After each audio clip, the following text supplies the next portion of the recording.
నామమును స్తుతించెదను. యెహోవా నీ అద్భుత కార్యములన్నిటినీ నేను వివరించెదను. దేవుడు మన జీవితాల్లో చేసినటువంటి మేలును ఎన్నిటిలో మనము జ్ఞాపకం చేసుకోవాలి. మరుపు అనేటువంటిది మనకు ఉన్నటువంటి బలహీనత. మన దేవుని బిడ్డలుగా మనము ఆయన చేసినటువంటి మేలును ఎప్పుడు కూడా గుర్తుంచుకుంటాం. అందుకనే ఈ ప్రభు దినాన్ని ప్రత్యేకించి దేవుడు నాకు ఈ మేలు చేశాడు, అయ్యా మీరు తప్పకుండా రావాలి అని సోదరులు చెప్పగా వస్తామండి, తప్పకుండా వస్తామని చెప్పడం జరిగింది. మరొక చోట దావీదు అన్నాడు, ఇందాక 9వ కీర్తన చదివాము, యెహోవా దయాళుడు, ఆయన కృప నిరంతరము నిలుచును, ఆయనకు కృతజ్ఞతాస్తుతులు చెల్లించును. ఆయన కృప నిరంతరము నిలుచునని ఇశ్రాయేలు అందురుగాక, ఆయన కృప నిరంతరము నిలుచునని అహరోను వంశస్థులు అందురుగాక. ప్రభువునందు ప్రియమైనటువంటి వారారా, దేవుని యొక్క కృప మనకు ఉండబట్టే ఎంతవరకు మనం సజీవంగా ఉండగలిగాం. అపోస్తలుల కార్యములు 17వ అధ్యాయంలో అనగా మనము ఆయన మూలముగా బ్రతుకుచున్నాము, చలించుచున్నాము, ఉనికి కలిగి ఉన్నామని మనము చదువుతాం. 26వ వచనం నుండి. ప్రియులారా, ఇక్కడ సంఘము యొక్క ఎదుగుదల అనేటువంటిది ప్రభు మనకి ఇచ్చినటువంటి గొప్ప కాన్సెప్ట్ ఏంటంటే, శిష్యులకు అపోస్తలులకు ఆయన చెప్పినటువంటి విషయం, మీరు సర్వలోకమునకు వెళ్ళి సమస్త సృష్టికి నా సువార్తను ప్రతి వారి మోకాలు ఆయన నామమును వంగవలెను అనేటువంటి ఎప్పుడైతే మనం చూస్తున్నామో, ప్రభుత్వములు సమస్తమును కూడా ఆయన మూలముగా కలిగి ఉన్నదని మనం చదివాం కనుక భూలోకంలో ఉన్నటువంటి వారు ఎవరు కూడా నశించుకోవడం దేవునికి ఇష్టం లేదు. ఆయన సువార్త ద్వారా మనమందరము కూడా ఇతరులను ప్రభు వైపునకు నడిపించవలసినటువంటి బాధ్యత ఉంది. వాక్యములో దేవుని యొక్క శక్తి ఉంది. పరిశుద్ధాత్ముడు వాక్యమందు ఇమిడి ఉన్నాడు అనేటువంటి విషయాన్ని మనం జ్ఞాపకం చేసుకోవాలి. అందుకని ఒక పాపికి వాక్యము ప్రకటించబడినప్పుడు పరిశుద్ధాత్ముడు పని చేయడం వల్ల ఆ పాపి తన దోషములను గుర్తెరిగి నేను రక్షించబడవలసినటువంటి అవసరం ఉన్నది అని అతను ఒప్పుకోగలుగుతున్నాడు. రోమాపత్రిక 10వ అధ్యాయం 17వ వచనంలో ఏమన్నాడంటే, ఇక్కడ కాగా వినుట వల్ల విశ్వాసము కలుగును, వినుట క్రీస్తును గురించిన మాట వల్ల కలుగును. సో వినుట ఎన్నో మాటలు మనం వింటాం, కానీ క్రీస్తును గురించినటువంటి మాట వినడం వలన మనకు విశ్వాసం కలుగుతుందనంటే పరిశుద్ధాత్మని యొక్క ఆపరేషన్ ఉన్నదనేటువంటిది ఖచ్చితంగా మనం ఒప్పుకోవాలి. ఎందుకంటే దేవుని వాక్యము దైవావేశం వల్ల కలిగినటువంటిది. అన్యులకు చెప్పేటటువంటి విధముగా, వారికి ఉన్నటువంటి నమ్మకము విధముగా ఏదో కంటికి కనపడేటటువంటి మూర్తి లేదా ఆకారము వాటికి సాగిలపడడం అనేటువంటిది జనరల్గా సమాజంలో మనం చూసేది. కానీ మనమైతే ఆత్మను కలిగి ఉన్నాం కనుక నిశ్చయముగా మన మనస్సాక్షికి కల్మషము తోచుకున్నట్లుగా పరిపూర్ణమైనటువంటి దేవుని వాక్యాన్ని మనము గ్రహించగలిగేటటువంటి జ్ఞానాన్ని దేవుడు మనకి ఇచ్చాడు. ఎందుకనగా మనము క్రీస్తునందు ఉన్నటువంటి వారు, మనము విమోచించబడినటువంటి వారు, దేవుని ప్రేమించు వారికి అనగా ఆయన సంకల్పము చొప్పున పిలువబడిన వారికి మేలు కలుగుటకై సమస్తము సమకూడే జరుగుతుందని. సత్యానందం గారు అమ్మగారు మరి ఆవిడకి నీ ట్రాన్స్ప్లాంటేషన్ జరిగింది. మరి అయ్యగారికి ఏమో స్టెంట్ వేశారు. అయినప్పటికీ కూడా నేను ఆశ్చర్యపోయాను. ఇందాక నా భార్య అంటుంది, ఇంత దూరం నుంచి నువ్వు ఆయన రప్పించావా అని అంటుంది. ఆవిడ కోపడుతుంది నా మీద. అమ్మ మరి ఆయన వస్తా అన్నారు, నేను ఏం చేయను అన్నాను. మన మధ్య రాత్రిపూట బ్రదర్ని కలవడం జరిగింది. సో ఇక్కడ ఏంటంటే దేవుని కాపుదల తన బిడ్డలపై ఉంటుంది. ఎందుకనగా విరిగి నలిగినటువంటి మనస్సు ఆయనకి ఇష్టమైనటువంటి అర్పణ. సో అది వీరి యొక్క విశ్వాస జీవితంలో కలిగి ఉన్నారు. అది ఇక్కడ ఉన్నటువంటి స్థానిక సంఘానికి ఉన్న గొప్ప ఆశీర్వాదం. అనేక చోట్ల సువార్థికులు ఉండొచ్చు, కానీ కొంతమంది డబ్బు కోసం పనిచేసేటటువంటి వాళ్ళు ఉంటారు. కానీ నేను బ్రతికినంతకాలం దేవుని కొరకు పనిచేయాలి, ఆత్మలను సంపాదించాలి, సత్యములను నడిపించాలి, యథార్థంగానే చేసి దేవుని సన్నిధికి వెళ్ళాలి, నాకు ఇచ్చేటటువంటి బహుమానం నేను పొందాలి అనేటువంటి దృక్పథంతో దైవజనులు సత్యానందం గారి కుటుంబం, అలాగే ఇక్కడ ఉన్నటువంటి స్థానిక సంఘము అదే విధమైనటువంటి లక్ష్యాన్ని కలిగి ఉన్నది.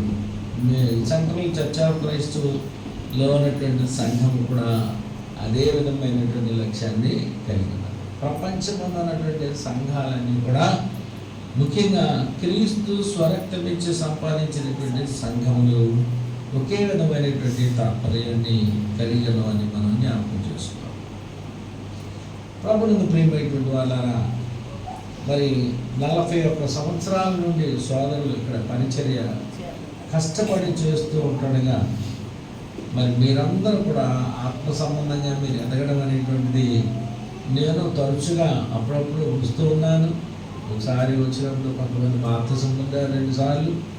అలాగే ఆరాధన సమయానికి విదేశీ సోదరులు వచ్చారు, నాకు తర్జుమా చేయడం జరిగింది. అంతేకాకుండా మరి ఎవరి సహాయం మీద ఆధారపడకుండా ఇంత చక్కని బిల్డింగు వారు కట్టగలిగారనంటే వారి లక్ష్యంలో.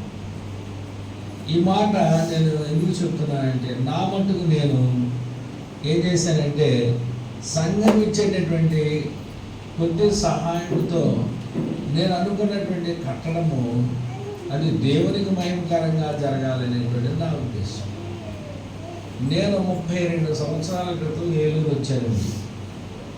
ఏలూరు రావడానికి ఒకటే ఒక కారణం, హైదరాబాద్ సిటీలో నేను దాదాపు 20 సంవత్సరాల పైనే ఉన్నాను.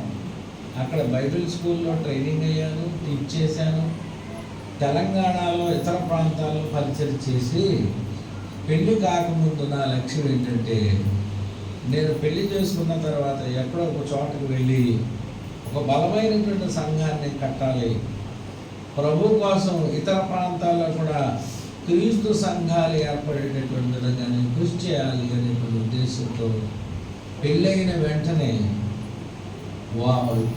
20 రోజులు కూడా తిరగకుండా కొత్త కాపురం ఏలూరులో పెట్టి అప్పటి నుంచి ఎంతవరకు పరిచయం చేస్తూనే ఉన్నాను. అలాగే పరిచయం చేస్తూ ఇప్పుడు మా స్థానిక సంఘంలో అయ్యారు వచ్చినప్పుడు ఇంత క్రితం 150 మంది పైనే వచ్చేవారు. ఎప్పుడైనా సూపర్ సండే కార్యక్రమం ఆదివారాన్ని సంఘం అంతా కూడా ప్రేమ విందు ఏర్పాటు చేసుకునేటటువంటి సందర్భంలో ఇతర గ్రామాల్లో ఉన్నటువంటి స్థానిక సంఘాలు ఎక్కడైతే మేము పని ప్రారంభించున్నామో, ఎవరికైతే మేము బాప్తిసం ఇచ్చి ఉన్నామో వాళ్ళందరినీ కూడా రప్పించడానికి సుమారుగా ఒక 400 మంది వచ్చేవారు. మేము ఉన్నటువంటి హాలు 36x20. దీని మీద కొంచెం వెడల్పు తక్కువ, పొడవు ఎక్కువ. అయితే ఇంకా బిల్డింగ్ కింద పైన అంతా ఎక్కడ పడితే అక్కడ కిటకిటలు ఆడుతూ ఉండేవారు. సో ఇవన్నీ కూడా దృష్టిలో పెట్టుకుని, ఎందుకనంటే నేను 32 సంవత్సరాల క్రితం వచ్చినప్పటి నుంచి ప్రతి సంవత్సరం కూడా ఒక్కొక్క గ్రామంలో సంఘాన్ని ఏర్పాటు చేసి అక్కడ ఒక సహోదరుడికి బైబిల్ ట్రైనింగ్ ఇచ్చి అక్కడ సంఘాన్ని బలపరిచి ముఖ్యంగా వారితో సహవాసంలో ప్రేమ విందులో పాల్గొంటూ అలా ప్రతి సంవత్సరము యాడ్ అయినటువంటి సంఘాలతో కలిసి అలాగ అభివృద్ధి చేయగా 400 మంది రక్షించబడినటువంటి వారు ఏర్పాటయ్యారు ఇతర ప్రాంతాల్లో. సో ఇలాగా ప్రభు యొక్క పరిచర్య విస్తరించాం. కారణం ఏంటంటే, మీరు సమస్త సృష్టికి వెళ్ళి సమస్త జనులను నా శిష్యులుగా, ప్రభు శిష్యులుగా చేయడమే మన యొక్క బాధ్యత. ప్రభు వాక్యము ఇది దైవావేశం వల్ల కలిగినటువంటిది కాబట్టి దేవుని వాక్యాన్ని బోధించడానికి మనకి ఎప్పుడైతే త్రికరణ శుద్ధి ఉంటుందో దేవుడు మనకు వాడుకుంటాడు. సో ఆ విధంగా సత్యానందం గారు ఇక్కడ చేసిన గొప్ప పరిచయను నిమిత్తమై దేవునికి నేను కృతజ్ఞతాస్తులు చెల్లిస్తున్నాను. అలాగే మీ యొక్క లక్ష్యాన్ని బట్టి ఆత్మ సంబంధమైనటువంటి మీ యొక్క ఎదుగుదల నిమిత్తమై దేవునికి నేను కృతజ్ఞతాస్తుతులు చెల్లిస్తున్నాను. సంగమ విషయంలో మనకు ప్రతి వారము కూడా ఒక ప్రత్యేకమైనటువంటి బాధ్యతను కలిగి ఉన్నాం. ఆ అంశాన్ని గురించి ఈరోజు మనం తెలుసుకుందాం. స్థానిక సంఘం విషయంలో నా బాధ్యత ఏంటి? ఇది మీకు తెలియదంట, కానీ మనము మర్చిపోతాము కనుక ఆ దినము సమీపించడం మీరు చూచిన కొలది మరీ ఎక్కువగా మీరు ఒకరినొకరు కొనుక్కోమని ఎబ్రీ పత్రిక 10:24 నుండి చూడండి. అందులో కొందరు ఎలా ఉన్నారంట? ఉద్దేశపూర్వకంగా దేవుని ప్రేమించినటువంటి వారు. వాళ్ళు ఎవరు? వాళ్ళు కొందరు మానుకొనుచున్నట్టుగా సమాజంగా కూడుట మీరు మానవద్దు. వాళ్ళు మానేరు, కొంతమంది మానుతున్నారు. సో అటువంటి వారిని బలపరచడానికి, అలాగే సమాజముగా కూర్చున్నటువంటి మనము ఆత్మ సంబంధంగా ఎదగడానికి ఈరోజు ప్రభు యొక్క వాక్యము మనకు అందించబడుతుంది. ఈ విషయంలో ఈ వాక్యము ద్వారా నేను ఆత్మ సంబంధమైనటువంటి క్షేమాభివృద్ధి హెచ్చరికను ఆశిస్తున్నాను. అలాగే ఇది మీకు తోడై ఉంటుందని నేను కూడా అభిలషిస్తున్నాను. రోమాపత్రిక 12:14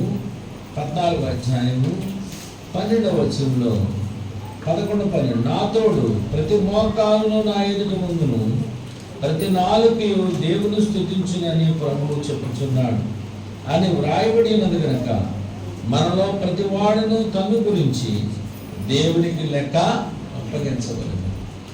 నాకు సోదరులు మనం చెప్పారు, దేవునిని ప్రేమించేటటువంటి వారిపై దీవెనలు ఎంతకాలం ఉంటాయో, దేవుని ద్వేషించేటటువంటి వారికి శాపం ఎలా ఉంటుందో సోదరులు చెప్పగా విన్నాం. ఇక్కడ కండిషన్ ఏంటంటే, దేవుడు మనల్ని సృష్టించాడు కాబట్టి మనకిష్టమున్నా లేకపోయినా, ఎందుకంటే మనల్ని అడిగి లోకంలోనికి దేవుడు మనం తీసుకురాలేదు. మనకిష్టమున్నా లేకపోయినా మనకు ఉత్తమమైనటువంటి ఆశీర్వాదకరమైనటువంటి మార్గం ఏమిటో దేవుడు ప్రతిష్ఠించాడు. పరలోకము నుండి భూలోకములోనికి ఉన్నటువంటి మనకు దేవుని యొక్క మార్గము ప్రతిష్ఠించబడి ఉన్నది. ఆ మార్గము క్రీస్తే, ఆయనే సత్యమును జీవమునై ఉన్నానని ప్రభువు మనకు తెలియజేస్తాడు. ఆ జీవ మార్గములో, సత్య మార్గములో ప్రతి వారు కూడా ఉన్నాము. అంతేకాదు సంఘమందు మనం ఉన్నాం కనుక మనలో ప్రతి వారం కూడా దేవునికి లెక్క ఒప్పచెప్పవలసినటువంటి వారమై ఉన్నాము. సంఘమునకు వెలుపట ఉన్నటువంటి వారు కూడా అదే విధమైనటువంటి మరి బాధ్యతను వారు కలిగి ఉన్నారు, ఆజ్ఞను కలిగి ఉన్నారు అనేది మనం చూస్తున్నాం.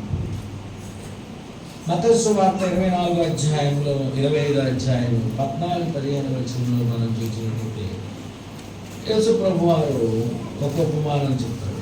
ఒక మనుష్యుడు దేశాంతరము పోవచ్చు, ఒకనికి 5 తలాంతులు, ఒకనికి 2 తలాంతులు, ఒకనికి 1 తలాంతు ఇచ్చినట్టు మనం చూస్తాం. కొంతకాలమైన తర్వాత ఆ యజమానుడు వచ్చి తన దాసుల యొక్క లెక్క చూచుకొనగా 5 తలాంతులు కలిగినటువంటి వాడు మరి 5 తలాంతులు ఫలించాడు, వ్యాపారంలో అభివృద్ధి చెందాడు. 2 తలాంతులు కలిగినటువంటి వాడు మరి 2 తలాంతులు అతను సంపాదించినట్టు మనం చూస్తాం. 1 తలాంతు కలిగినటువంటి వాడు ఏం చేశాడండి? ఎక్కడండి? భూమిలో పాతి పెట్టాడు. అతను ఫలించడానికి అతనికి ఎంత మాత్రం కూడా ఇష్టం లేదనేటువంటి మనం చూస్తాం. దీన్ని బట్టి తన దాసులను యజమానుడు పిలిచి వారికి బాధ్యతలు అప్పగించినట్టుగా ప్రభు యొక్క సంఘములో, ఆయన రాజ్యములో ఉన్నటువంటి మనకు వేరు వేరు కృపావరములు ఇవ్వడానికి, మన సామర్థ్యమును మనము అభివృద్ధి చేసుకోవడానికి, మన తలాంతులను మనం అభివృద్ధి చేసుకోవడానికి దేవుడు ప్రతి వారి యొక్క ఆయన లెక్క చూచుకున్నాడు అనేటువంటి విషయాన్ని మనం జ్ఞాపకం చేసుకోవాలి. కొరింథీయులకు రాసిన మొదటి పత్రిక 6వ అధ్యాయము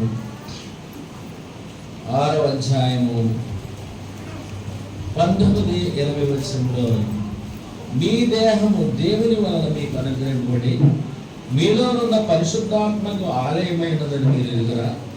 మీరు మీ సొత్తు కాదు, విలువ పెట్టి కొనబడిన వారు కనుక మీ దేహముతో దేవుని మహిమపరచండి.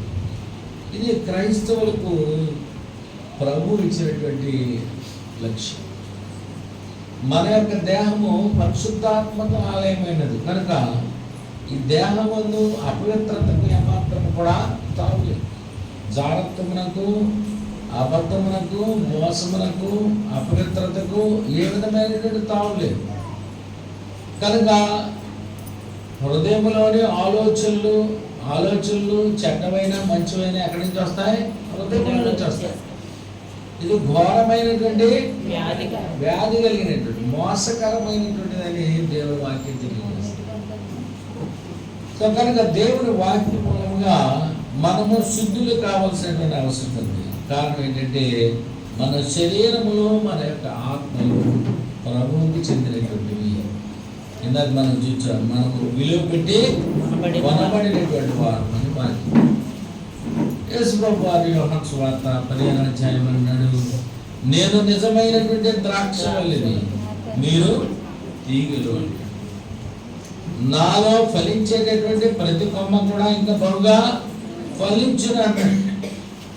ఫలింపకుండా ఉన్నటువంటి కొమ్మలను ఏంటా తండ్రి వాటిని పెరిగివేయను, తీసి పారవేయను అనేటువంటి మాట మనం చూస్తున్నాం. కనుక ప్రభునందు ప్రియమైనటువంటి వాళ్ళారా, నేను క్రీస్తు యొక్క వల్లిలో, ద్రాక్ష వల్లిలో నేను కొమ్మనై ఉన్నాను కనుక ఫలించవలసినటువంటి బాధ్యత నా మీద. సహోదరులారా, సహోదరులారా, మీరు ఆత్మ సంబంధముగా ఫలించడము చాలా అవసరం. ఎలాగూ అంటే మీ యొక్క విశ్వాస జీవితము మీ క్రియలతో కూడినై ఉన్నదని మీరు తెలుసుకోండి. మీరు ఏదైతే ఏ ప్రభువునైతే నమ్మి ఉన్నారో అది మీ కుటుంబీకులకు తెలియచేసేటటువంటి విధంగా మీరు ఉండాలి. దేవునికి మహిమ కలిగేటటువంటి విధంగా మీలో ఉన్నటువంటి క్రీస్తును ఆగపరచాల్సినటువంటి అవసరత.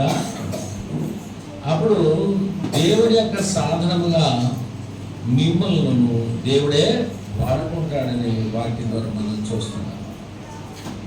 కనుక ప్రభువు యొక్క ద్రాక్షవల్లిలో నేను ఏమైనాను తీగనే ఉన్నాను. ఏ విధమైనటువంటి తీగ? ఫలించేటటువంటి తీగ వలె ఫలించే వారిని మరి ఎక్కువగా ఫలింప చేయగలిగినట్లుగా అడ్డుగా ఉన్నటువంటి ఎండిపోయినటువంటి ఫలించకుండా ఉన్నటువంటి కొమ్మలను ఆయన పెరిగినారు. అలాగే నేను సంఘములకు నేను ఏమైనాను ఒక సజీవమైనటువంటి రాయినై ఉన్నాను. సంఘం అనగా కట్టడము కాదు, మనమే ఆయన ఆలయమై ఉన్నాం. ఒక్కొక్కరము ఆలయమే, కానీ పరిశుద్ధుల యొక్క సమూహమే ఆయన యొక్క సంఘం. ప్రభువునందు ప్రియమైనటువంటి వాళ్ళారా, పేతురు రాసినటువంటి మొదటి పత్రిక 2వ అధ్యాయము 5వ వచనంలో మనం చూస్తే పేతురు అన్నాడు, యేసుక్రీస్తు ద్వారా దేవునికి అనుకూలములకు ఆత్మ సంబంధమైన బలులు అర్పించుటకు పరిశుద్ధ యాజకులుగా ఉన్నట్లు మీరును సజీవమైన రాళ్ల వలె నుండి ఆత్మ సంబంధమైన మందిరముగా కట్టబడుచున్నారు. ఇది వాస్తవంగా ఈ మాట ఇశ్రాయేలుకు బాగా అర్థమవుతుంది. కారణం ఏంటంటే వారు ఏటేటా బలులు అర్పిస్తూ ఉండేవారు. వారు అర్పించేటటువంటి బలుల్లో సమాధాన బలులు ఉన్నాయి, పాప పరిహారార్థ బలులు ఉన్నాయి, ఇలాంటి రకరకాలైనటువంటి బలులు ఉన్నాయి. సమాధాన బలి అనగా దేవుడితో వారు సహవాసమును కలిగి ఉన్నారని, దేవుడు వారితో కలిసి భోజనము చేయగలిగినటువంటి సందర్భం అని సమాధాన బలి గురించి, దహన బలి గురించి చెబుతున్నాడు. ఎందుకనగా వారు ఒక జంతువుని తీసుకొచ్చి బలిపీఠం మీద అర్పించగా ఆ యొక్క సువాసనను దేవుడు ఆఘ్రాణించెను అన్నాడు. ఆ విధంగా మీరు వధించినటువంటి బలిగా ఇచ్చినటువంటి ఆ యొక్క మాంసమును కాల్చిన తర్వాత మాంసం మీరు ఎలాగైతే తింటున్నారో మీతో పాటు నేను ఆఘ్రాణించుతున్నాను కనుక మనం దోస్తానగా ఉన్నాం, స్నేహము కలిగి ఉన్నాం అనేటువంటి పాయింట్ మనకు కనపడింది. కనుక అర్పణ విషయంలో సజీవమైనటువంటి అక్కడ బలి అర్పణ అర్పించడానికి బలిపీఠం ఎలాగైతే అవసరమో దేవునికి మహిమ చెల్లించగలిగినటువంటి సజీవమైనటువంటి వాళ్ళ వలె మనం ఉన్నాము, దేవుని మందిరముగా కట్టబడుచున్నాము అనేటువంటి విషయాన్ని పేతురు గారు ఇక్కడ తెలియజేస్తారు. ఎలాగునా ఆత్మ సంబంధమైనటువంటి బలుల ద్వారా. ఆత్మ సంబంధమైనటువంటి బలులు అంటే ఏంటి?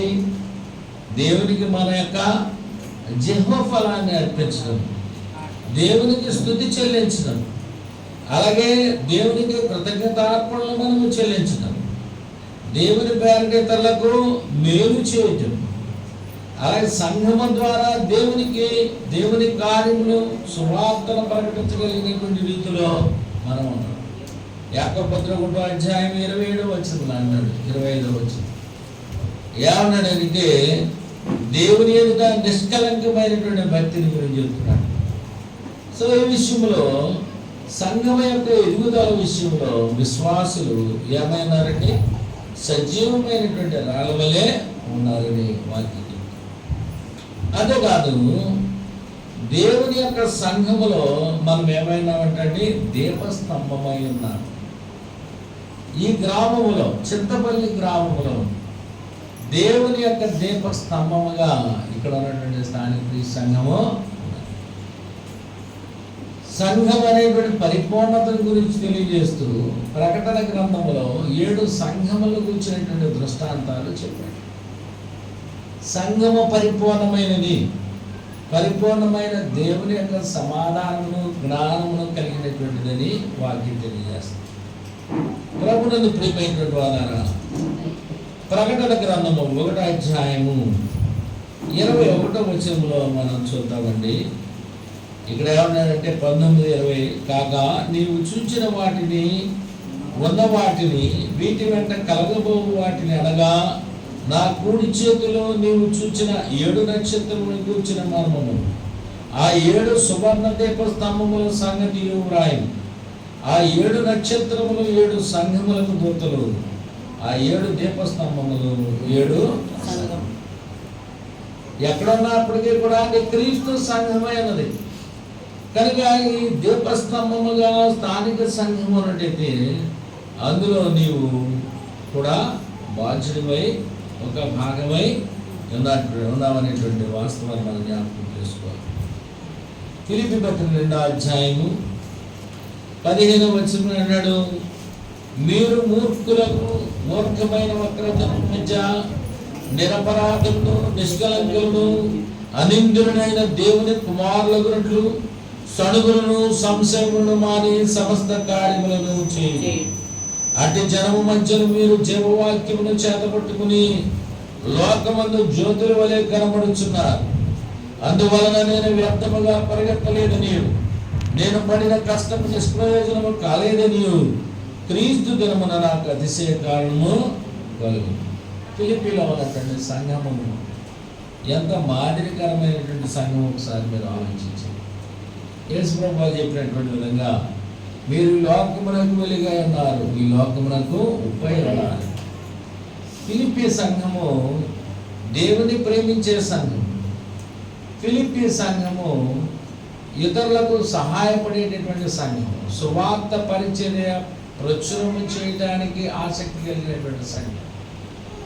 అడగకపోయినప్పటికీ కూడా మాటికి సహాయం చేయనటువంటి ఔదార్యముతో కూడినటువంటి సంఘము ఫిలిప్పీ సంఘం. అటువంటి సంఘానికి అపోస్తలుడైనటువంటి పౌలు ఏమన్నాడంటే, మీరు ఎలా ఉన్నారు, లోకమందు జ్యోతుల వలె కనబడచ్చు. సో ఫిలిప్పీ సంఘం ఎంత సక్సెస్ఫుల్గా ఉన్నది కనుక నా ప్రయాస ప్రభువులను వ్యర్థము కాలేదని నేను దేవునికి కృతజ్ఞత కృతజ్ఞతాసు చెల్లిస్తున్నాను. ప్రభునందు ప్రియమైనటువంటి వారు, క్రైస్తవులుగా ఆదివారాన్ని మనము ఆరాధించకపోయినట్టయితే, ఏదైనా మనము మేలు పొందినప్పుడు దేవునికి కృతజ్ఞత చెల్లించకపోయినట్టయితే, దేవునికి ఇవ్వాల్సినటువంటి ప్రథమ భాగాన్ని మనము దేవునికి చెల్లించకపోయినట్టయితే మనము సంతోషంగా ఉండలేము, సంతృప్తిగా ఉండలేము.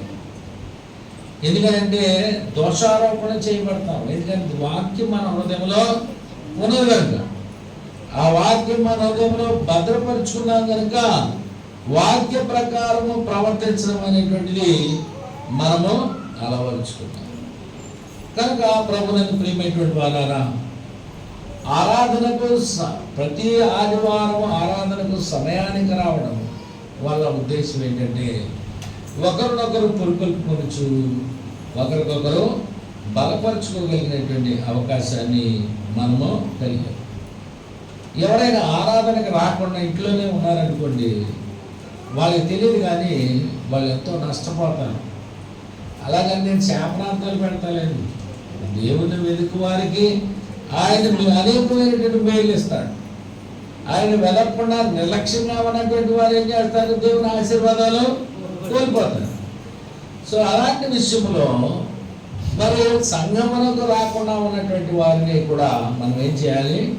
బ్రదర్, సిస్టర్, ఎందుకు రాలేదండి మీరు వచ్చుంటే బాగుండు కదా, మంచి వాక్యం మిస్ అయిపోయారు అని అనడమే కాకుండా ఏ వాక్యం చెప్పారో అవి 4 మాటలు వారితో పంచుకోవాలి.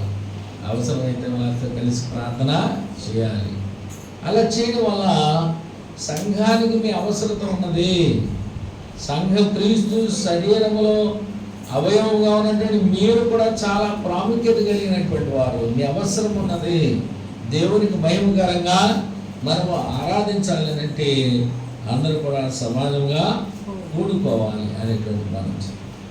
నీ పూర్ణ ఆత్మతో, నీ పూర్ణ వివేకముతో, నీ పూర్ణ బలముతో, నీ పూర్ణ హృదయముతో నీ దేవుడైన యెహోవాను సేవించవలెనని ద్వితీయోపదేశకాండంలో రాయబడింది. సో ఇక పూర్ణము అని అంటే ఇక్కడే కూర్చుని ఇంటి దగ్గర ఏం జరుగుతుందో, వెళ్ళగానే ఏం చేయాలి, సాయంత్రం ఎక్కడికి వెళ్ళాలి, ఈ వారం అంతా ఎక్కడ తిరగాలి అనేటువంటి ఇక్కడ ఐటినరీ లేకపోతే షెడ్యూల్, వీక్లీ షెడ్యూల్ ఇక్కడ వేసుకోకూడదు. ఒకవేళ వేసుకోగలిగితే ఈ వారంలో ప్రభు పరిచర్యలో నేను ఎలా సహకరించాలి, ప్రార్థనా కూడికలు ఉన్నట్టయితే నేను ఎవరిని పుడుకొల్పాలి, లేదు నాతో పాటు ఎవరిని తీసుకుని వెళ్ళాలి, ఫలానా వాళ్ళకి వాక్యం విషయంలో అనుమానంగా ఉంది, ఇది సోదరులకు చెప్పి వాళ్ళు ఎలా బలపరచాలి. ఇక మీ దగ్గర చార్ట్ ఉంది, నిత్యత్వం నుండి నిత్యత్వం వరకు మొత్తం బైబిల్ అంతా తెరిచేసి ఉంచారు, మంచిదే. సో ఇలాంటివి మీకు అర్థం కానిటువంటివి కూడా అందులో ఉన్నాయి. అవి తెలుసుకోవడానికి బైబిల్ తరగతులు ఇవన్నీ కూడా సహోదరులు నడిపిస్తూనే ఉన్నారు. కనుక 1 సంవత్సరం పాటు ఏం చేశారంటే అంతియోకియలో ఉన్నటువంటి క్రైస్తవులు వాళ్ళు అక్కడ ఏమన్నారంటే, దయచేసి చూద్దాము అపోస్తుల కార్యములు 11వ అధ్యాయం చూద్దామండి. బెరయాలో ఉన్నటువంటి వారా, అంతియోకియలో ఉన్నటువంటి వారు మనం చూద్దాం. అప్పుడు శిష్యులను ప్రతివాడును తన శక్తి కొలది యోదయలో కాపురమున్న సహోదరులకు సహాయము పంపుటకు నిశ్చయించుకుని, యెరూషలేములో అక్కడ కొత్త నిబంధన కాలంలో ప్రవక్తలు ఉన్నారు. గొప్ప కరువు రాబోతుంది అనేటువంటి విషయము అగబు అనేటువంటి ప్రవక్త ప్రకటించినప్పుడు ఏం చేశారంటే వాళ్ళు సహోదరులకు, యూదులకు సహాయం చేయటానికి వాళ్ళు సిద్ధపడినట్టుగా మనం చూస్తున్నాం. సహోదరులకు సహాయం పంపుటకు నిశ్చయించుకొని ఆ విషయంలో అపోస్తలుడైన పౌలు కొరింథీ సంఘానికి ఏమన్నాడంటే, పరిశుద్ధుల కొరకైన చందా విషయం అయితే నేను గలతీయ సంఘములకు నియమించిన ప్రకారము మీరు అలాగో ప్రతివాడును తన యొక్క కొంత సొమ్ము నిలువ చేయగలరు. ప్రభువునందు ప్రియమైనటువంటి వారారా, సంఘం యొక్క బాధ్యత సువార్త పరిచర్య కొనసాగించడము, అలాగే ఇంకేంటండి, క్షమాభివృద్ధి, బైబిల్ తరగతులు, ఇంటింటా కూడుకొనొచ్చు, వాక్యాన్ని బోధించడము, అలాగే ఏమైనా ప్రశ్నలు ఉన్నట్టయితే వాటి ద్వారా నివృత్తి చేసుకోవడము, బైబిల్ తరగతులు, లెక్చర్షిప్లు, ఇవన్నీ కూడా క్షమాభివృద్ధికి సంబంధించినటువంటి విషయం. ఆదివారాన్ని దేవుని వాక్యాన్ని మనం వింటున్నామని అంటే ఆత్మ సంబంధంగా మనము ఏం చేసుకుంటున్నాం, సర్వీసింగ్ చేసుకుంటున్నాం. తర్వాత బండి ఏది సాఫీగా నడవడానికి బండిని ఎలాగైతే సర్వీస్ స్టేషన్కి తీసుకుని వస్తారు, అలాగే ఈ సర్వీస్ స్టేషన్లో ఏదో 1-2 కాదు రెక్టిఫై చేయడం, ఎన్నో ఉంటాయి. దేవుని వాక్యంలో మనము గ్రహింపు ద్వారా దేవుని జ్ఞానం మనం కావాలని కోరుకున్నప్పుడు దేవుడు ఏం చేస్తాడంటే మనకి వివేచన జ్ఞానాన్ని ఇస్తాడు. ఎక్కడెక్కడ మనం తప్పు చేస్తున్నాం, ఎక్కడ మనం నేర్చుకోవాలి, ఎక్కడ మనకు ఉన్న లోటుపాట్లు ఏంటి, ఇవన్నీ కూడా సరిదిద్దుకుని ఈ వారం అంతా కూడా దేవుని మహిమ కొరకు మనం వాడబడడానికి, ఆరాధనకి రావాల్సిన అవసరత. అందులో గత వారం కంటే కూడా ఈ వారం దేవునికి ఎక్కువగా ఇచ్చే విషయంగా మనము ఉండాల్సినటువంటి అవసరత.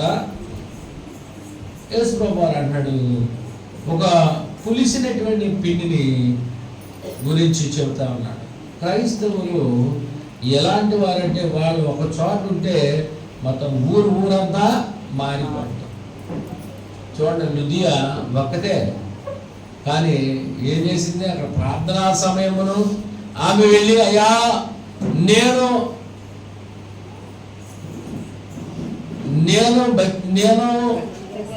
ఏమంటుందండి, అయ్యా దైవభక్తి కలిగిన దానిని మీరు నల్లినట్టయితే మీరు నా ఇంటికి రండి అన్న. అలాగా అక్కడ వాక్యము ప్రకటించబడిన తర్వాత ఆమె యొక్క విశ్వాసం బట్టి భారతదేశానికి సువార్త వచ్చింది. తోమా తీసుకుని వచ్చాడు, బర్తలోమై తీసుకొచ్చాడు, కానీ బ్రిటిష్ వారు వచ్చి సత్య సువార్తను, అనగా కనీసం క్రీస్తు యొక్క సువార్తను ప్రకటించడానికి వారు ఎక్కువగా బాధ్యత తీసుకున్నారు. సత్య సువార్త అనే దాని విషయంలో ఇక్కడ మీరు సందేహం పడకూడదు. ఎందుకంటే బ్రిటిషర్స్ అయినా అమెరికన్స్ అయినా ఒకే జాతికి చెందినటువంటి వారు. వాళ్ళు అలా 2 ప్రాంతాల్లో విస్తరించారు. వారి పూర్వీకులందరూ బ్రిటిష్ వారు కనుక ఈనాడు అమెరికా సహోదరులు మనకు వచ్చే సత్యాన్ని ప్రకటించిన వాళ్ళు బైబిల్లో ఉన్నటువంటిదే మనకు ప్రకటించారు. ఆ సత్యానికే మనము లోబడి ఉన్నాం. ఏమిటా సత్యము? అపోస్తలుల బోధ. ఏం చేశారు? యెరూషలేములో ఉన్నటువంటి సంఘం మీరు అపోస్తలుల బోధ ఎందును, సహవాసమందును, రొట్టె విరుచుట ఎందును, ప్రార్థన చేయటం ఎందును ఎడతెగకు వెళ్ళిరి.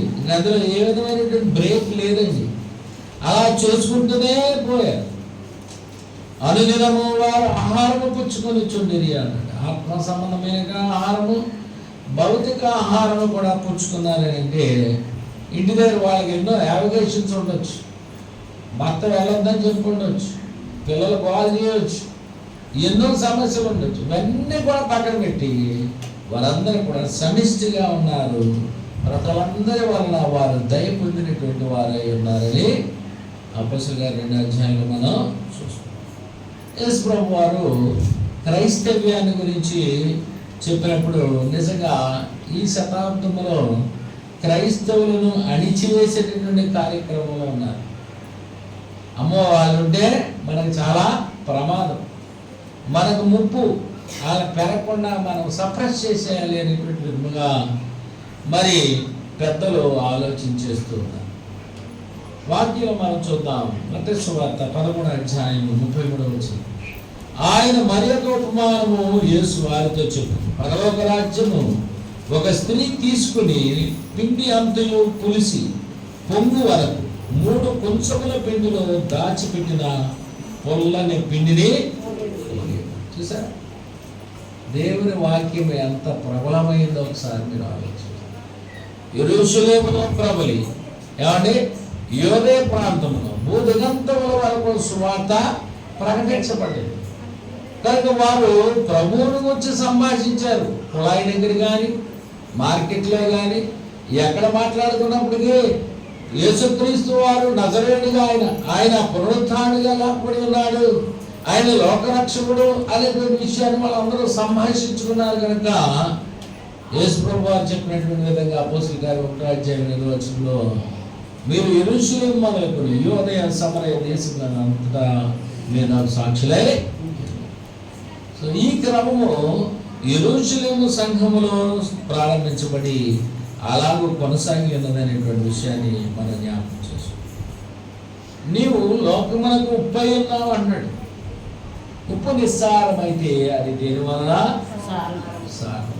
దానివల్ల ప్రయోజనమేమీ లేదు. ఎంతో చక్కని ఖరీదైనటువంటి మనం ఏదో చేప లేకపోతే మాంసమో తెచ్చుకుని మనం వండుకున్నాం, ఉప్పు లేదు, తింటాం మనం?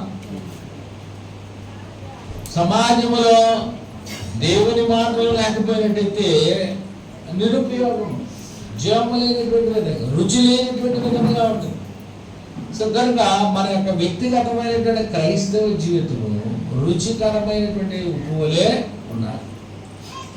అలాగే చీకటిలో ఉన్నటువంటి వారికి వెలుగవగలిగినటువంటి రీతి, మనలో ఉన్నటువంటి ప్రభు యొక్క ప్రకాశమును వారికి అందించగలిగినటువంటి రీతిలో క్రీస్తు వాక్యము మన హృదయమందు సమృద్ధిగా నివసింపవలసినటువంటి అవసరం ఉందని వాక్యం ద్వారా మనం హెచ్చరించబడుతున్నాం. కొరింథీయులకు రాసిన మొదటి పత్రిక 7వ అధ్యాయము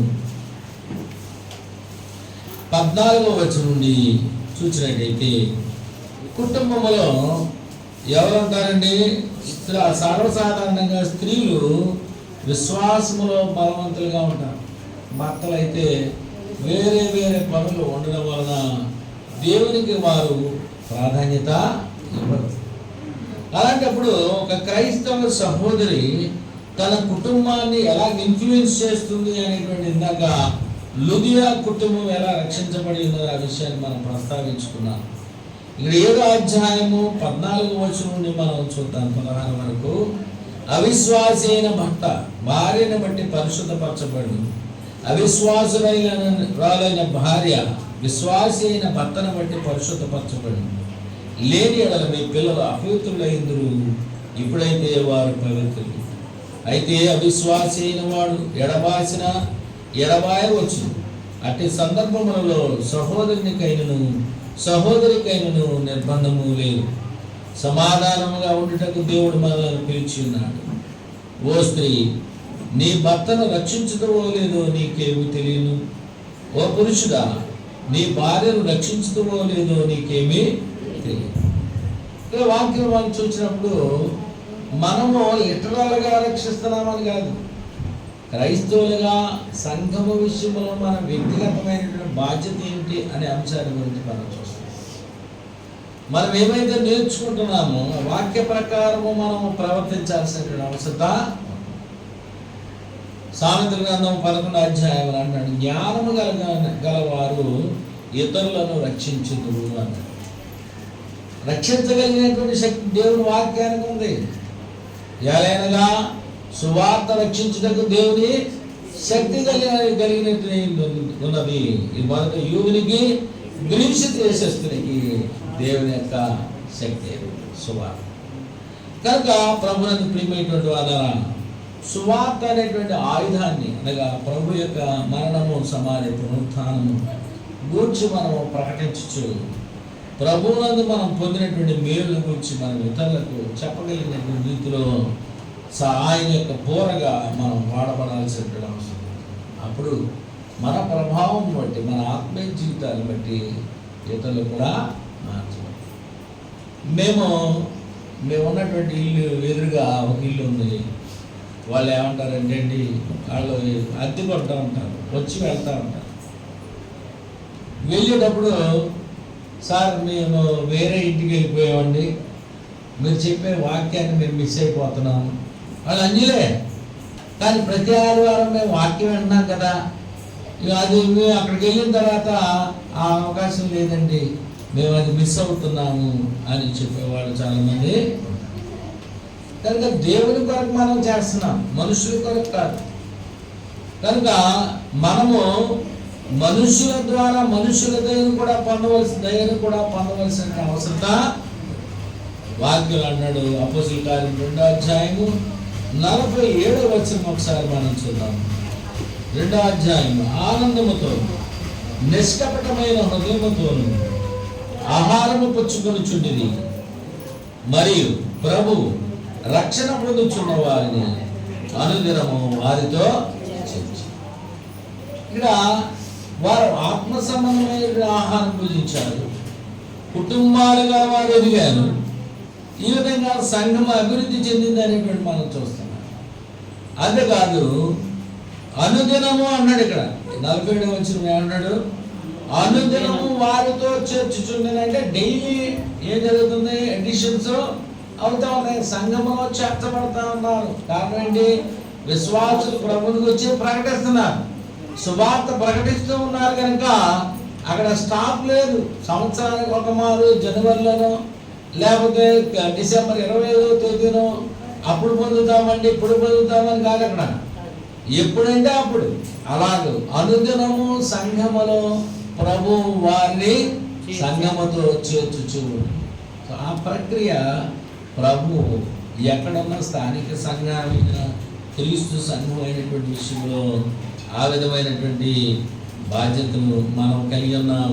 అదే ప్రకారంగా మనము ఏం చేయాలి? మన పిల్లల విషయం, భార్య భర్తలు అయితే ఒకరి ఎలా ఒకరు క్రీస్తు యొక్క ప్రభావమును కలిగి ఉండి ప్రభు యొక్క రక్షణలో వారు వచ్చినట్లుగా వారు కృషి చేయాలి. నీకు అవిశ్వాసి అయినటువంటి భార్య ఉన్నట్టయితే ఆమెను రక్షణలోనికి నడిపించాల్సిన బాధ్యత ఎవరిదే? నీదే. సంఘాన్ని కూడా సంఘం ఎలాగా బోధిస్తుంది, సంఘము సభ్యులు సహకరిస్తారు, అని నీ బాధ్యత. అవిశ్వాసి అయినటువంటి భార్యను నేను అందుకనే ఓ పురుషుడా నీ యొక్క భార్యను రక్షించుకుందువో లేదో నీకు తెలుసా? Do you know that? Question.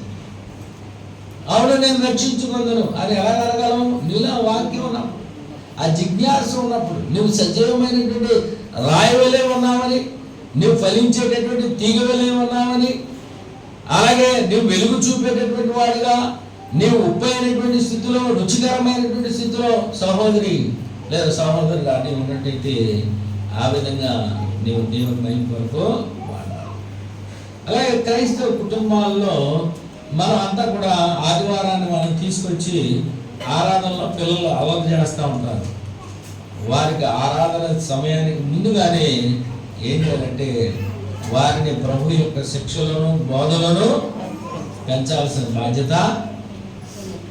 అంటే నీకు చెప్పాను కదా అని అప్పటికప్పుడు సంఘంలోనూ లేకపోతే 10 మంది ముందు చెప్పడం కాదు.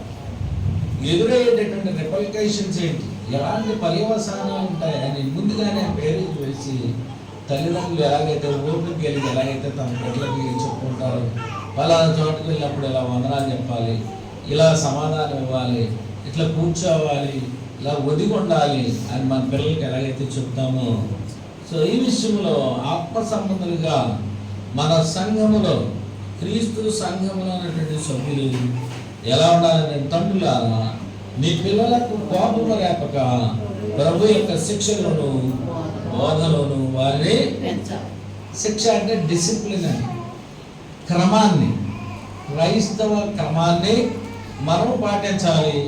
అది వారు పాటించే విధంగా ప్రేరేపించాలి. ప్రభు బోధలో మనం పెంచాలి. నువ్వు బోధించగలిగిన స్థితి లేదు, బోధించగలిగినటువంటి వారి దగ్గరికి తీసుకువెళ్ళాలి. సంఘపరమైనటువంటి కార్యక్రమాల్లో మనం ఎప్పుడు కూడా ఏం చేయాలి? సంఘ కార్యక్రమములందు సహకరించుము ప్రీతితో భంగపరచడి పనులన్నీ కృంగదీసెదమనిసము నేనును నా ఇంటి వారును నీతి సూర్యుని కొలుతుము. ద్వితీయోపదేశకాండం 6వ అధ్యాయం 5-9 వచనాల్లో చెప్పబడిన విధంగా పూర్ణ బలముతో పూర్ణ వివేకముతో మన దేవుడైన యెహోవాను మనం ఏం చేయాలండి? సేవించాలి. పూర్ణ వివేకం అంటే కుటుంబంలో మీరు మాత్రమే ఆరాధించు, మీ భర్త రాకుండా, మీ పిల్లలు రాకుండా. ఎంత వేదన, ఎంత లోటు, సంతోషం ఉంటుందండి. మీరు ఇక్కడ ఆత్మ సంబంధమైన మంచి ఆహారం తీసుకున్నారు, మీరు బలపడ్డారు, మీ కుటుంబంలో ఉన్నటువంటి బలహీనులుగా ఉన్నారు, ఆత్మ సంబంధం మీకు తృప్తి ఉంటుందా? ఉండదు. ఓ మంచి సినిమా వస్తే పలానా సినిమా చాలా బాగుంటుంది, మీరు ఇల్లు చూడండి అని పంపించే రోజులు పోయి, లేదు పలానా హోటల్లో చక్కగా మంచి భోజనం అది పెడుతున్నారు, ఆ బిర్యానీ తినాలి తప్పకుండా అని మనం చెప్తాం. దేవుని విషయం మనం చెప్తున్నామా? చెప్పాలి, అది మన బాధ్యత. మనం ఉన్నటువంటి ఈ చింతపల్లి గ్రామంలో ప్రభు యొక్క ప్రేమ మనం అందరికీ పంచాల్సినటువంటి బాధ్యత మన మీద. ఇక అందుకని అంటున్నాడు, ఆయన యొక్క మందిర పర్వత శిఖరముల కంటే ఎత్తుగా హెచ్చింపబడు అన్నాడు. ప్రవాహము వచ్చినట్లుగా అన్యజనులు దానిలోనికి ప్రవేశించింది. యెహోవా వాక్కు యెరూషలేములో నుండి బయలుదేరింది. యెషయా గ్రంథం 2వ అధ్యాయము 2వ వచనమున అంచె దినములలో పర్వతములపైన యెహోవా మందిర పర్వత శిఖరమున స్థిరపరచబడి కొండల కంటే ఎత్తుగా ఎత్తబడును. ప్రవాహము వచ్చినట్టు సమస్త అన్యజనులు దానిలోనికి వచ్చేది. చూసారా, ఆ కాలంలో సియోను నుండి ధర్మశాస్త్రము, యెరూషలేములో నుండి యెహోవా వాక్కు బయలువెళ్ళును. జనులు గుంపులుగా వచ్చి యాకోబు దేవుని మందిరమునకు, యెహోవా పర్వతమునకు మనము వెళ్ళుదము రండి, ఆయన తన మార్గముల విషయమై మనకు బోధించును, మనం ఆయన త్రోవలు నడుతుము అని చెప్పు. ఈ యొక్క ప్రవచనము నెరవేర్పే అపోస్తలుల కార్యము 2వ అధ్యాయం పెంతెకొస్తు దినమున సంఘము స్థాపించబడింది. సో వారు ఏ విధంగా అయితే ప్రేరణ కలిగి ఒకరినొకరు పురుగొల్పుకున్నారో, ఇప్పుడు కూడా మనం ఏం చేయాలి? అదే విధమైనటువంటి ప్రేరణకు మనం వచ్చున్నాం. అదే బాధ్యత. 21 శతాబ్దాల క్రితం, మొదటి శతాబ్దంలో క్రైస్తవులు ఏ విధమైనటువంటి బాధ్యతను కలిగి ఉన్నారో, ఈ 21వ శతాబ్దంలో క్రైస్తవులుగా అదే బాధ్యతను. మనకు సెల్ ఫోన్ రావచ్చు, టెక్నాలజీ పెరగవచ్చు, ఇంకా వేగంగా క్రీస్తు యొక్క సువార్తను మనము ప్రకటించవచ్చు. శ్రమ హింస ఎక్కడైతే సంభవిస్తుందో అక్కడ ఎక్కువగా దేవుని వాక్యం ప్రబలమైనట్టుగా వాక్యాలు మనం చూస్తున్నాం అపోస్తలుల కార్యంలో. సో కనుక శ్రమలు సంభవించినంత మాత్రం మనం కృంగిపోకూడదు. అందులోనే దేవునికి మహిమ ఎలా జరగాలో, ఎలా ఆయనకు మహిమ చెల్లించాలో అని మనం వెతుక్కోవాలి. ఆ సమయం కొరకు మనం ఓపిక పట్టాలి, దేవుని వేడుకోవాలి, ఆయన సహాయం కొరకు మనము ఎదుర్చు. అంతేకాదు ఆయన పని చేయడానికి మనము హృదయపూర్వకంగా సిద్ధపడవలసిన అవసరత. ఎందుకంటే మనము దేవుని వాక్యం మీద ఆధారపడ్డాం, దేవుని మీద ఆధారపడ్డాం. మన రక్షకుడైనటువంటి యేసుక్రీస్తు వారు ఆయన సంఘములకు సంరక్షకుడై ఉన్నాడు. ఎంతవరకు ఆయన నిన్ను విడువను ఎడబాయనని ఆయన వాగ్దానం చేశాడు. ఆయన తన ప్రాణమును పెట్టినంతగా మనందరి కొరకు ఆయన తన ప్రాణమును పెట్టి ఉన్నాడు. అంతకంటే గొప్ప స్నేహితుడు మనకొకడు, అంతకంటే గొప్ప రక్షకుడు ఎవరో లేరు. చాలాసార్లు కొంతమంది మరి లోకంలో ఉన్నటువంటి వారు పలానా దేవుడి దగ్గరికి వెళ్ళాను, ఆయన నాకు ఏం మేలు చేయలేదు, పలానా దేవుడు ఉన్నాడంటే అక్కడ ఆయన ఏమైనా కోపగించాడేమో అని అక్కడ కూడా వెళ్ళి మొక్కుబడి చేసుకుంది. ఇంకేదో చెప్తే అక్కడ కూడా వెళ్ళి ఇలాగ ఎంతమందిని బతులాడతారు. మనం ఒకే ఒక నిజ దేవుణ్ణి కలిగి, ఆయన మనం కలిగి ఉన్నామంటే ఆయనను మనము వర్ధిల్లడానికి అన్ని ఏర్పాట్లు ఆయన చేశారు. కనుక సహోదర ప్రేమ అనేటువంటిది చాలా ఉంది. యేసు ప్రభువు వారు అన్నాడు, నేను ఒక క్రొత్త ఆజ్ఞను మీకు ఇచ్చుచున్నాను, మీరు ఒకరినొకరు ధర్మశాస్త్ర ప్రకారం నేను ద్వేషించే వారిని నీవు ద్వేషించండి. అయితే ధర్మశాస్త్రం నిలువలేని పొరుగు వారిని కూడా ప్రేమించుకుంది. సహోదర ప్రేమ నిలవరముగా ఉండనియుడి, ఆతిథ్యము చేయు మరొకడి, దాని వలన కొందరు ఇరుగకి దేవదూతలకు ఆతిథ్యము చేశారు. హెబ్రీ పత్రిక 13వ అధ్యాయము మొదటి 2 వచనాలను మనం చూస్తాం. కనుక బంధకములో ఉన్నటువంటి వారి కొరకు ప్రార్థన చేయాలి. అలాగే పేదరికంలో ఉన్నటువంటి వారికి ఆర్థిక సహాయం సంఘము నుండి అందాలి. ఇతరులకు ఆతిథ్యం ఇచ్చేటటువంటి విషయంలో మనము ముందుగా ఉండాలి. సహోదర ప్రేమను మనము చాటుకోవాలి. ఎందుకంటే ఈ లోకములో మనం కలిసి ఆరాధించడమే కాదు, నిత్యత్వములో దేవుని సన్నిధిలో నిరంతరము దేవదూతలతో పాటు మనము కూడా దేవదూతల వలె ఉండి నిరంతరము దేవుని మహింపరచగలిగినటువంటి స్థితిలో అది మనం మర్చిపోకూడదు. అది మనకున్నటువంటి లక్ష్యం. అలాగే చేరుకోవాలనేటువంటిదే విశ్వాస జీవితం యొక్క ముఖ్యమైనటువంటి ఉద్దేశం. అందుకని అన్నాడు, సహోదరులారా మీరందరూ ఏకభావంతో మాట్లాడవలెనండి, మీలో కక్షలు లేక ఏక మనస్సుతోను ఏక తాత్పర్యముతోను మీరు సన్నద్ధులై ఉండవలెనని మన ప్రభు అయిన యేసుక్రీస్తు పేరట మిమ్మల్ని వేడుకొనుచున్నాను. కారణం ఏంటి? కొరింథీ సంఘములో కొంతమంది భేదములు ఉన్నవి. ఒకడు అపోల్లో వాడనని, ఒకడు కేఫా వాడనని చెప్పుకుంటారు. అలా వద్దు. మీరు ఎలా ఉండాలి? ఏకభావంతో ఏక తాత్పర్యం కలిగి ఉన్నారు. నా మాట చల్లనివ్వలేదు, ఇదిగో నేను పలానా ఆయనకి సహాయం చేయమన్నాను, ఆయన చేయనన్నాడు, లేదా మిగిలిన వాళ్ళు ఏకీభవించలేదు కాబట్టి నాకు ఈ పడవద్దు, నేను సంఘ పెద్దగా ఉన్నాను, లేదా నేను నాయకుడిగా ఉన్నాను అని అలా అనకూడదు. మనం అందరం కలిసి ఒక పెద్దలు అయినట్టయితే మీరు ఒక నిర్ణయానికి రావాల్సిన అవసరత అపాత్రదానం చేయకూడదు. అయోగ్యులకు మనము మేలు చేయటం వందు విసుగకు వందుము అంటాడు. మనం అన్నీ కూడా డిటెక్ట్ చేసే కాదు, ఒకసారి మనం చేయాలి. సంఘంలో ఉన్నటువంటి వారికి మరి విశేషంగా సహాయం చేయాలి. సంఘములకు వెలుపట ఉన్నటువంటి వారికి కూడా మనం సహాయపడే వరంగా ఉండాలి. ప్రభునందు ప్రియమైనటువంటి వాళ్ళ ఇవన్నీ కూడా మనము చేయడం వల్ల, ఆతిథ్యం ఇవ్వడం వల్ల ఏం జరుగుతుందంటే, బలహీనుడు ఉన్నాడు. ఈరోజు నేను బిర్యానీ వండుకున్నాను, నా డబ్బులు ఉన్నాయి. బలహీనమైన సహోదరుడు మనతో కలిసి ఆరాధన చేశాడు. ఇంటికి వెళ్ళాడు, వేసుకోవడానికి మందులు లేవు, తినడానికి తిండి లేదు, గంజి లేదు. అలాంటి సహోదరుడు పస్తుపడితే మన మీద ఏం కలిగి ఉంటారు? నేను దేవుని ప్రేమ గురించి చెప్తారు, నేను ఇన్ని కష్టాల్లో ఉన్నాను, నన్ను ఎవరైనా చూడవచ్చారా, నాకు ఏమైనా సహాయం చేశారు. సో అది వ్యక్తిగతంగా ఏమైపోద్ది? అది విరోధ భావం అతనిలో పెరిగిపోతుంది. తద్వారా సంఘంలో ఉండాల్సినటువంటి ఐక్యత ఉండదు, పొరబడుతుంది, ప్రేమ పొరబడుతుంది. అదేదండి. సో మనం ఇతరులకు క్రీస్తు యొక్క ప్రేమను పంచడం విషయంలో ప్రయోజనం ఏమిటి అనేటువంటిది మనము అనుభవపూర్వకంగా తెలుసుకున్నాం కనుక అందులో మనం కొనసాగాల్సినటువంటి అవసరత.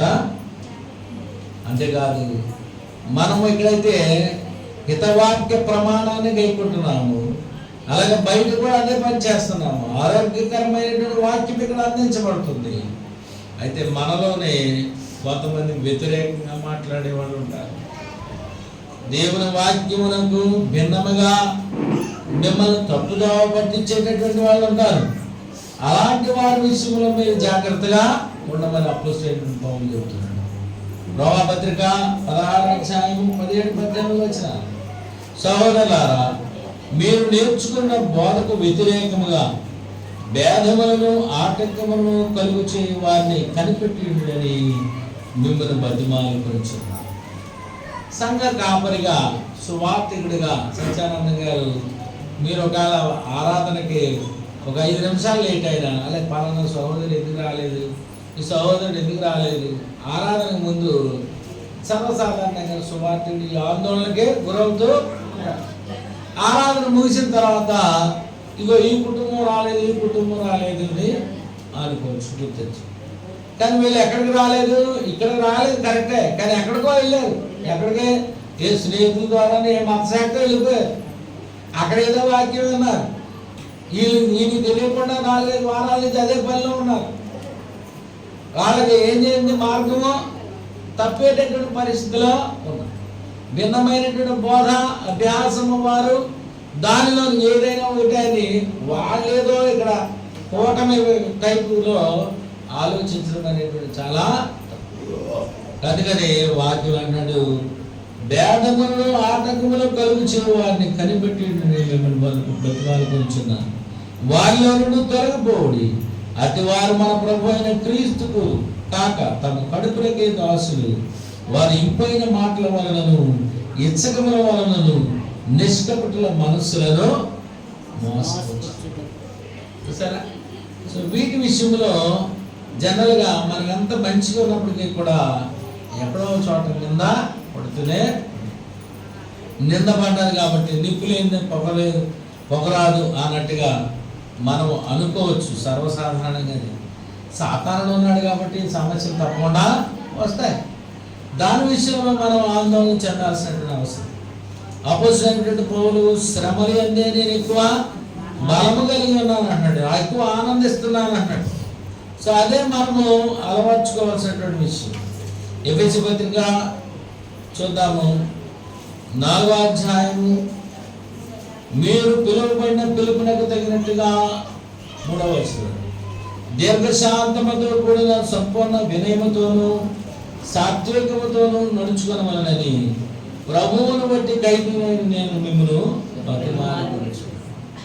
మనమందరము ఒకే ఒక ఫోల్డ్లోనికి వచ్చినాం కనుక మనకు సువార్త వల్ల పిలువబడినటువంటి పిలుపునకు తగిన విధంగా మనము నడుచుకోవాల్సినటువంటి బాధ్యత మన మీద.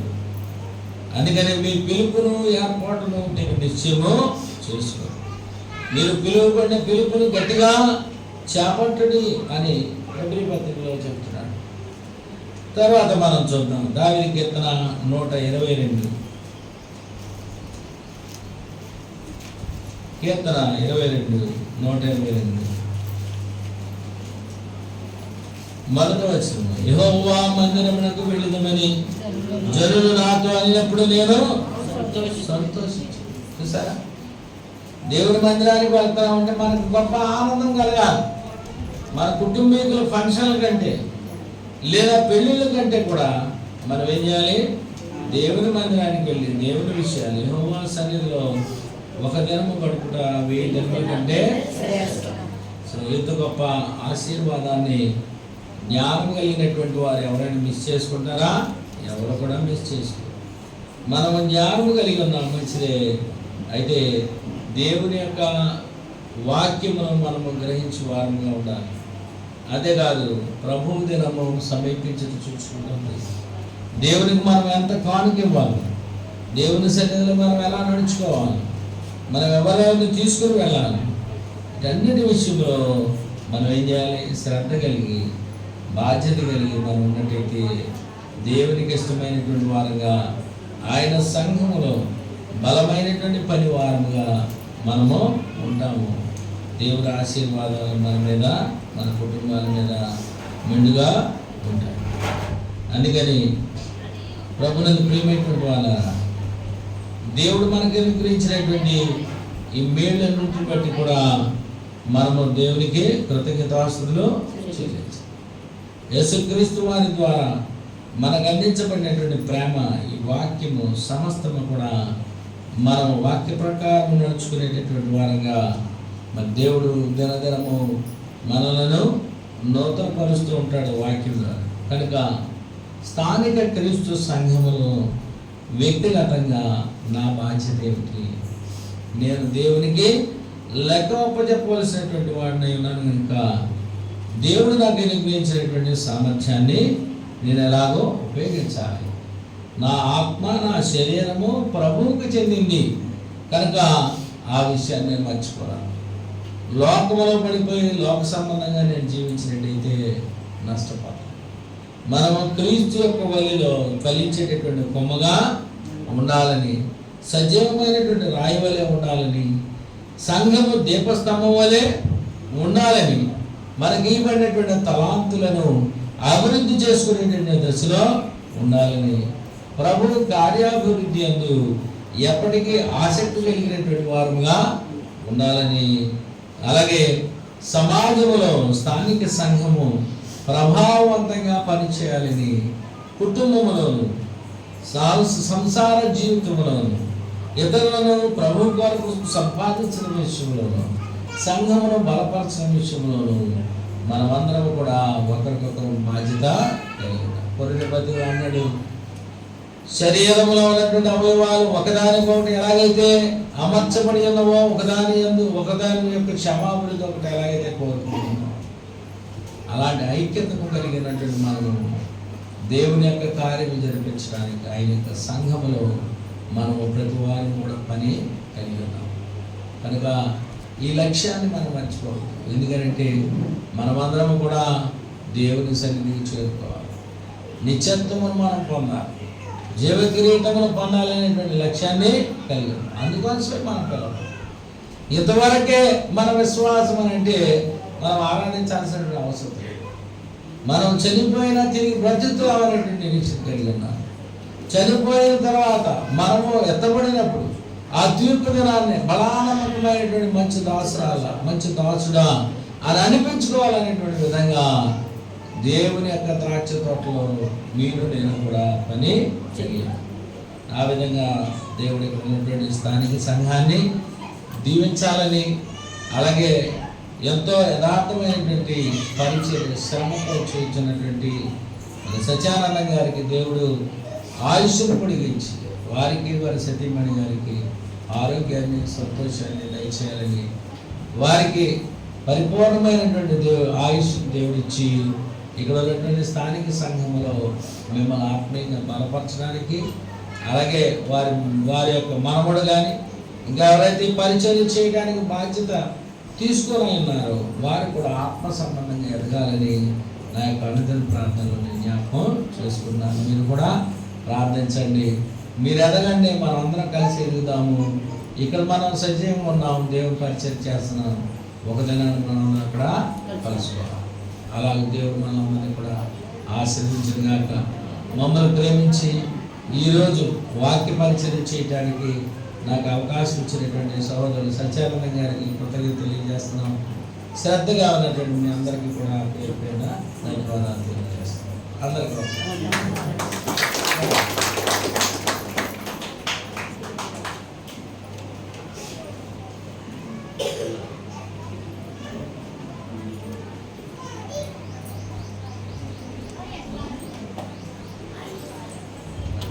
చక్కటి వాక్యోపదేశం అందించారు సోదరులు.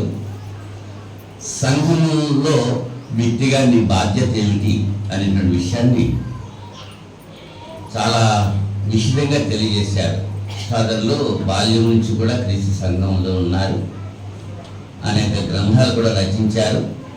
మనకి కీర్తన పుస్తకాలు ఉన్న సంతోష కీర్తన పుస్తకాలు దాని మీద వారి పేరుంటుంది, వారే రచించారు, వారే ఉచితంగా అందజేస్తుంటున్నారు. వారి గురించి చెప్పడానికి చాలా ఉంది కానీ సమయం మనకు లేదు. వాక్య పరిచర్య గురించి గుంటూరు నుంచి వచ్చినటువంటి సహోదరుడు సాగర్ గారు వచ్చి వాక్య పరిచర్య గురించి ప్రార్థన చేస్తారని వారిని ఆహ్వానిస్తున్నా. సాగర్.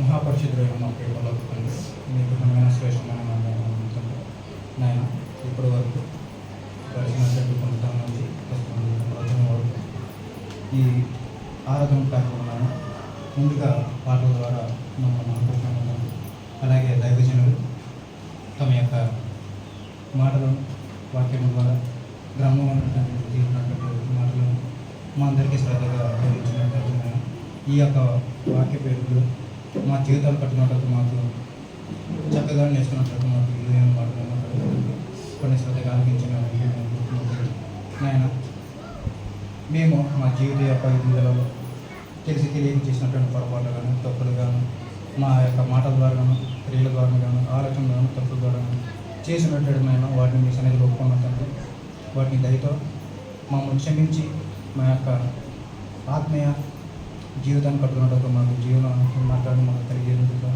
కోసం అంటున్నాను. ఇప్పుడు ఏదైతే ముందుగా వాక్య పచ్చలో గెలవకోసం అవుతుంటున్నాను ఆ యొక్క కార్యక్రమాన్ని కూడా తీర్చుకోపడమని చెప్పేసి మా ప్రభు ప్రియరక్షకుడు యేసుక్రీస్తునామమున అతివినంగా ప్రార్థించాడు పెట్టుకున్నాం తండ్రి.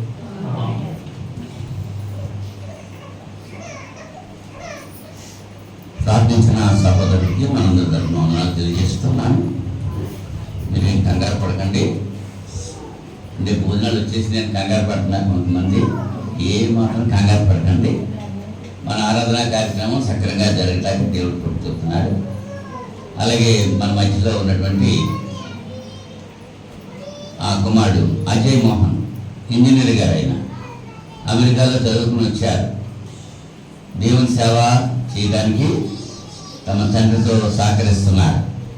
యవన బిడ్డ జత వారు ప్రభురాత్రి భోజన కార్యక్రమాన్ని ఆయన నిర్వహిస్తారు. అజయ్ మోహన్ గారు వారిని ప్రేమతో ఆహ్వానిస్తున్నారు.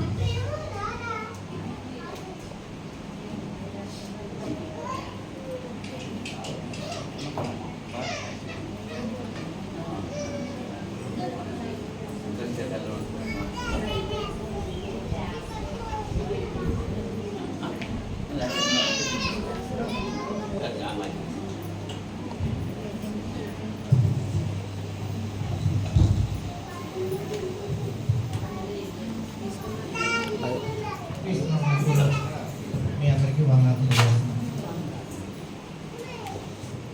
సంతోష గీతం పుష్పం నుంచి 117 పాట పాడుతాను. దీని చేతనం నేను మనసారా పాట పాడుతాను.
స్తుతించెదను నిన్ను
అపోస్తలుడైన పౌలు కొరింథీయులకు రాసిన మొదటి పత్రిక 11వ అధ్యాయము 23వ వచనం నుంచి చదువుకున్నాము. నేను మీకు అప్పగించిన దానిని ప్రభు వలన పొంది ప్రభు అయిన యేసు తాను అప్పగింపబడిన రాత్రి ఒక రొట్టెను ఎత్తుకుని కృతజ్ఞతాస్తుతులు చెల్లించి దాన్ని విరిచి ఇది మీ కొరకైన నా శరీరం, నన్ను జ్ఞాపకం చేసుకున్నట్టుకై దీన్ని చేయడం చెప్పాను. ఆ ప్రకారమే భోజనమైన పిమ్మట ఆయన పాత్రను ఎత్తుకుని, ఈ పాత్ర నా రక్తం వలన క్రొత్త నిబంధన, మీరు దీనిలోని త్రాగినప్పుడల్లా నన్ను జ్ఞాపకం చేసుకున్నట్టుకై దీన్ని చేయడం చెప్పాను.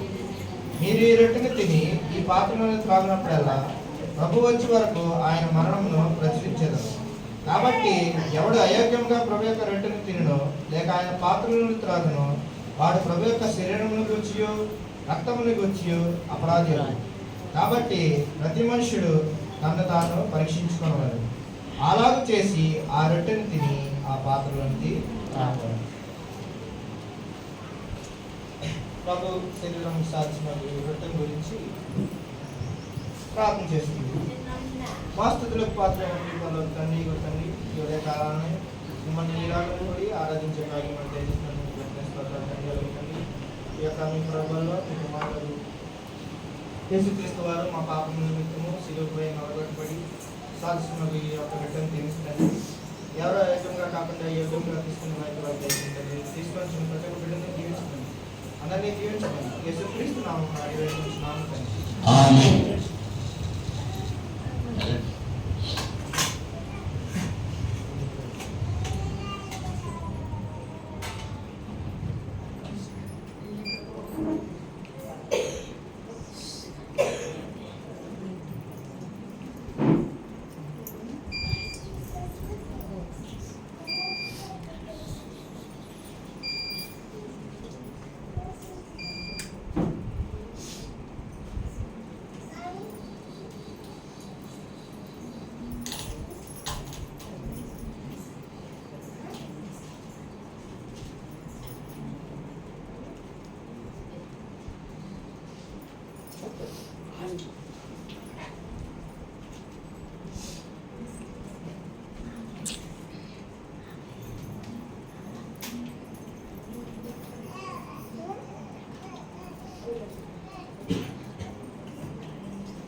అలాగే రాక్షసుని గురించి ప్రార్థన చేస్తాం. వాస్తులకు పాత్రలు ఇవ్వకండి. మీ కుమారుడు మా యొక్క పాపం నిమిత్తం శిలువపై నలగొట్టబడి చిందించిన రక్తాన్ని సరస్సుని యొక్క రాక్షసుని జీవించండి, తీసుకొని పెట్టండి. ఎవరో ఐక్యంగా కాకుండా యోగంగా తీసుకుని వారికి అందరినీ జీవించండి. యేసుక్రీస్తు నామమున అడిగి వేడుకుంటున్నాము.